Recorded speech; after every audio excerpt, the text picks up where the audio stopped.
There's a tax credit for home EV charger installation that expires in 28 days. And most homeowners who qualify have no idea it exists. But before we get to that, here's something more important. Every week, we talk to homeowners who just bought an EV, called an electrician, to install a level 2 charger, and got a number they weren't expecting. Not because the electrician overcharged them, because nobody told them what adding an EV charger to a home actually involves, especially when solar is already in the picture. 5 things catch homeowners off guard every single time. We're going to cover all of them today, and including the one that expires June 30th. Hey everyone, welcome back to IntegrateSun. We're a solar and EV charger installer operating across 12 states with over 7,000 installations completed.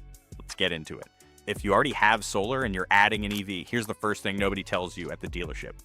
Your solar system was almost certainly sized for your home's existing electricity use, not for a car.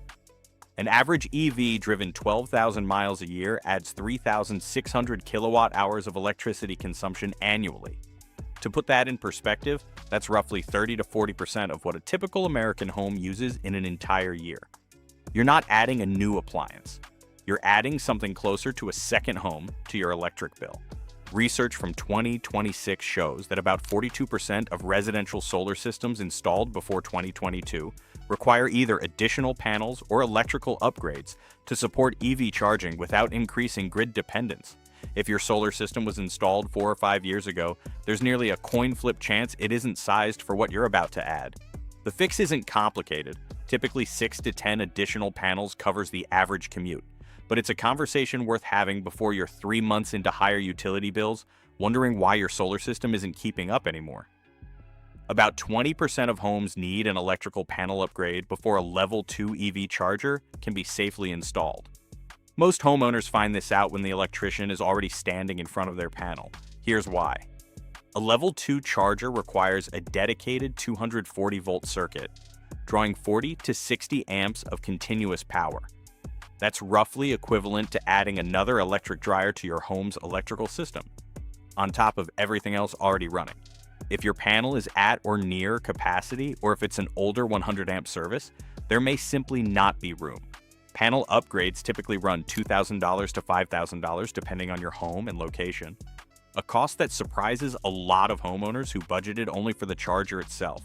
Before you commit to a charger installation, ask your installer to assess your panel capacity first.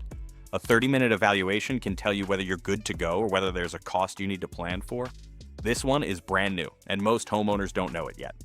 The 2026 National Electrical Code, finalized in August 2025, now requires that permanently installed EV charging equipment be installed by a licensed electrician. State-by-state adoption is rolling out through 2026 and into 2027.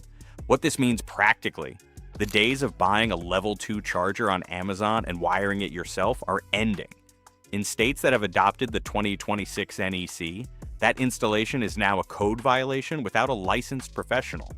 Professional installation runs $1,500 to $3,500 nationally, a real cost that belongs in your budget from the start. This isn't necessarily bad news.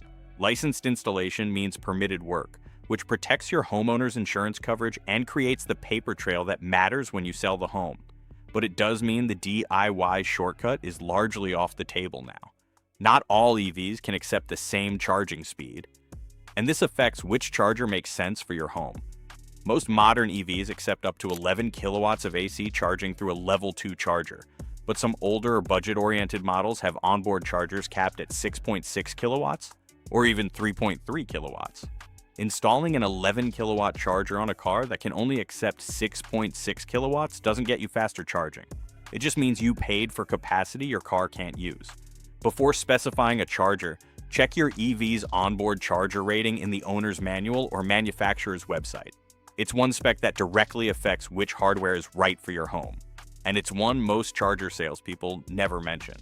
Now let's talk about the thing that expires in 28 days. The Section 30C Alternative Fuel Vehicle Refueling Property Credit covers 30% of your EV charger and installation cost, up to $1,000 for residential installations.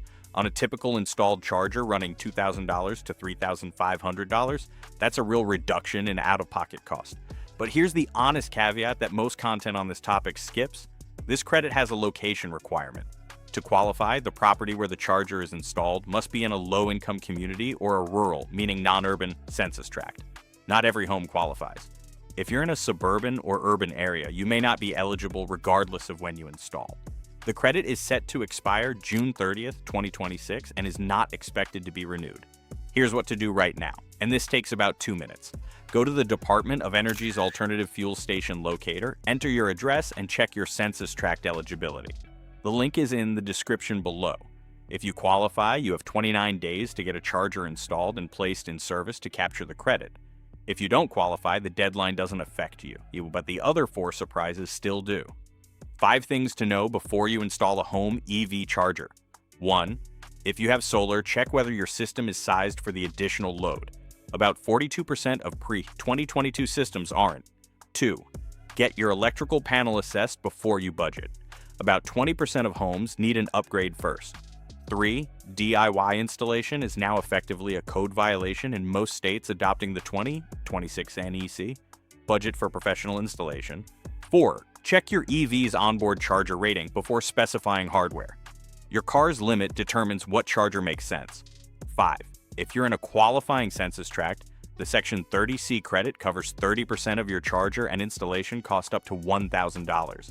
But only for installations placed in service by June 30th, 2026. If you want someone to look at your specific situation, your solar system, your panel, your EV, and whether you qualify for the tax credit, that's exactly what our free consultation covers. We'll tell you what your home actually needs, what it will cost, and whether there's a deadline worth paying attention to in your case. No pressure, just honest math. Link is in the description. Book your free consultation at IntegrateSun.com.